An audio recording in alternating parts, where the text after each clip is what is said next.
Hello, good and faithful people of the Church of the Mediator. It's Father Dale. I hope you are well whenever and wherever it is that you hear this message. This Sunday is the fourth Sunday of Easter already, and we will have coffee hour. It's Good Shepherd Sunday. We hear Jesus talking about himself as the Good Shepherd in John's Gospel. And we will celebrate as usual at 9 a.m. in English and 1 p.m. in Spanish. And I remind you that on Sunday at 5 p.m. we will sing Evensong. Don't miss it. Please plan to come back to church at the end of your day to take that time to set out onto the week and into the week with the beauty of our choral tradition. Anthony and the choir have been preparing and working hard to make that Evensong possible for us. So I look forward to seeing you then as well, twice in one day. Lots of church to be had at this place this coming weekend. Last weekend was our second Sunday of the month, and so we had adult forum after the 9 a.m. liturgy. As we will have our final adult forum of the program year in May, on the second Sunday of May, so please plan to come for that.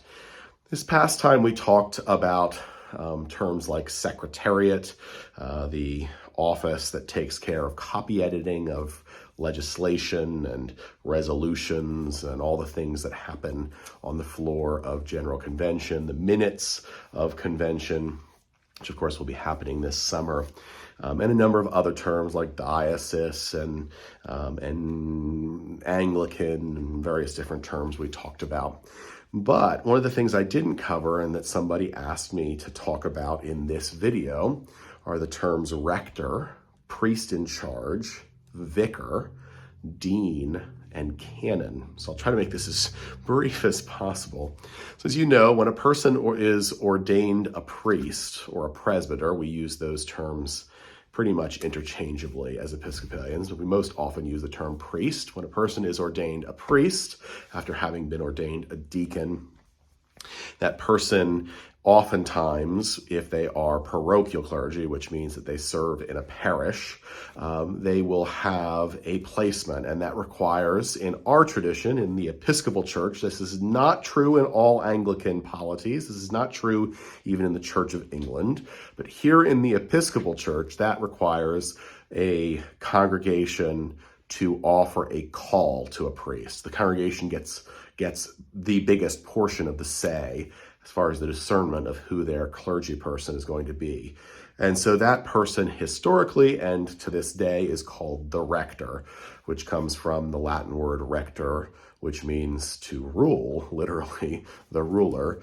But it is a tenured priest's position. It is the priest in charge of the congregation who has been duly called by the elected governance of the congregation, the vestry, to be both the chair of the vestry and also to oversee all of the life, the spiritual life of the parish as well. But there are other versions, or kind of variants of that happen in parishes. For us, a vicar, this is different than it is in the Church of England and other places in the Anglican Communion, but a vicar, which comes from the word vicarious, which is on behalf of someone else, is sent by the bishop. It's a priest who is placed by the bishop in a congregation when there is, for example, a missions situation where there isn't yet a vestry for a congregation. Maybe a vicar might be sent by the bishop to a place that is either gotten too small to have a vestry of its own, or the place is too new to have a vestry of its own. So that priest is a vicar and is sent by the bishop to do that work in that congregational setting, which is different from a rector who is duly called by the parish themselves. Priest in charge is, there's kind of two variants of priests in charge these days. Again, it is a priest who is more or less sent by the bishop to a congregation to exercise the duties of priestly oversight and priestly ministry in a place. Nowadays, there is a technique in dioceses where they're sending priests as priests in charge to a congregation for a year or two, during which the congregation gets to kind of try them out. and discern whether or not that person is a good fit for the congregation. And then at the end of that kind of agreed upon time, that person is invited or not to become the rector, to be called officially as tenured.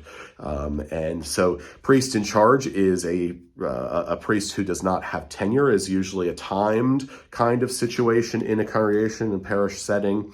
And so that is the difference. Rector, priest in charge, vicar, they're all priests. And actually there are bishops who exercise the role of rector in some places as well. But those are different terms for the relationship between the priest and the congregation and the way that they got to the congregation. A dean comes from the word decanus in Latin, which means someone who has oversight of at least 10 people, which means a larger staff, and therefore is usually referring and almost always referring to the priest in charge, the rector of a cathedral parish. Sometimes dean is also used to refer to those who are in charge of a school or a university or a seminary. That's oftentimes the case as well because they have larger staff. They're overseeing larger numbers of other priests, deacons, and lay folks. A canon, so this was the one that was particularly asked about. A canon is a priest who is also actually can be a lay person. It works in two ways for us.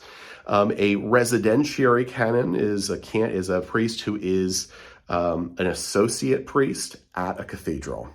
So I was a canon when I was on staff at the Cathedral Church of the Nativity, our cathedral. I was Canon Dale, or the Cookie Canon they referred to me as. I am no longer canon because I'm no longer in residence at the cathedral. I'm just good old the Reverend Dale Granfield now.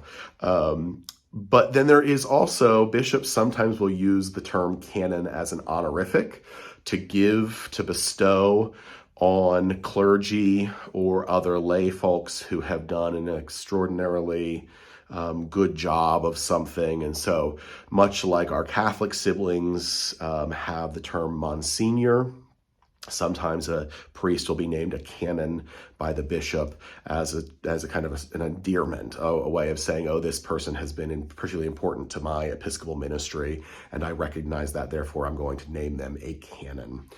So there's two different lived realities of being a canon.